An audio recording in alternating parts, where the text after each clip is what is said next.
Hi everyone, back with some more books to talk about. The first one I have is a classic. It's Agatha Christie's Miss Marple, the complete short stories.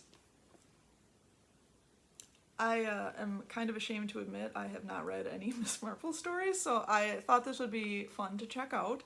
I also haven't really watched any of the show on PBS. Maybe I should edit this part out so I don't cause a scandal, but I'm looking forward to this. I've read a number of more modern thrillers, and I'm interested in getting back to more of the classics in the detective story genre and see what I think of those. So that one should be fun. Not much else to say. I think we're all pretty familiar with Agatha Christie, so looking forward to reading that one. The next book I have is kind of distressingly timely, but it is Pandemic 1918, Eyewitness Accounts from the Greatest Medical Holocaust in Modern History by Catherine Arnold. And this was written pre-COVID-19.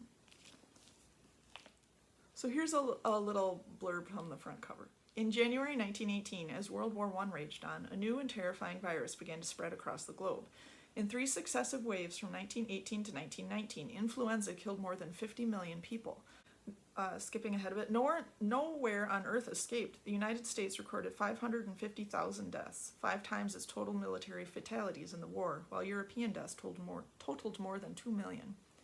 Amid the war, some governments suppressed news of the outbreak, even as entire battalions were decimated, with both the Allies and the Germans suffering massive casualties. The details of many servicemen's deaths were hidden to protect public morale.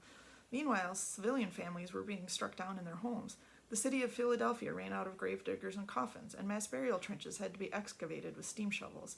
Spanish flu conjured up the specter of the Black Death of 1348 and the Great Plague of 1665, while the medical profession, shattered after 5 terrible years of conflict, lacked the resources to contain and defeat this new enemy. Through primary and archival sources, historian Catherine Arnold gives readers the first truly global account of the terrible epidemic. Again, this might not be a book that you have the mental space to read right now, completely understandable, but if you are interested in medical history nonfiction books, this is out there, it looks interesting, and it's on my to-read list. Changing topics here, the next book I have to talk about is The Library at Mount Char by Scott Hawkins.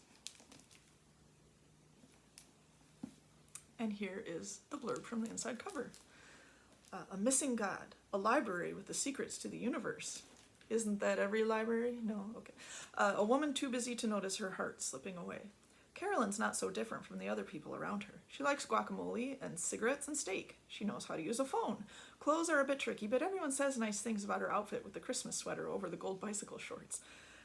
After all, she was a normal American herself once. That was a long time ago, of course, before her parents died, before she and the others were taken in by the man they call father.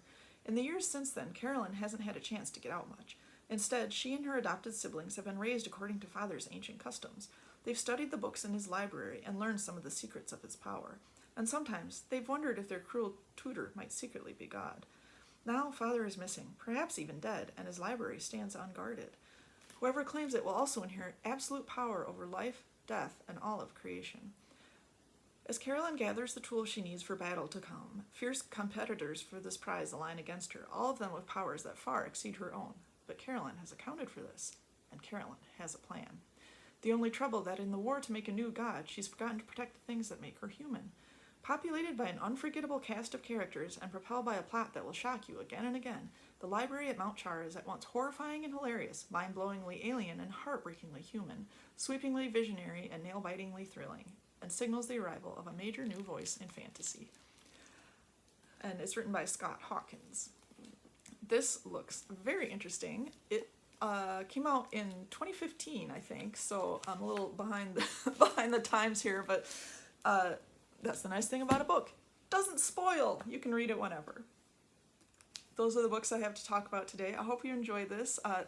And as always, you can always fill out a book bundle request if you're looking for some help browsing. We have a how to use the advanced search in a link catalog video that you can check out if you need a little help with that.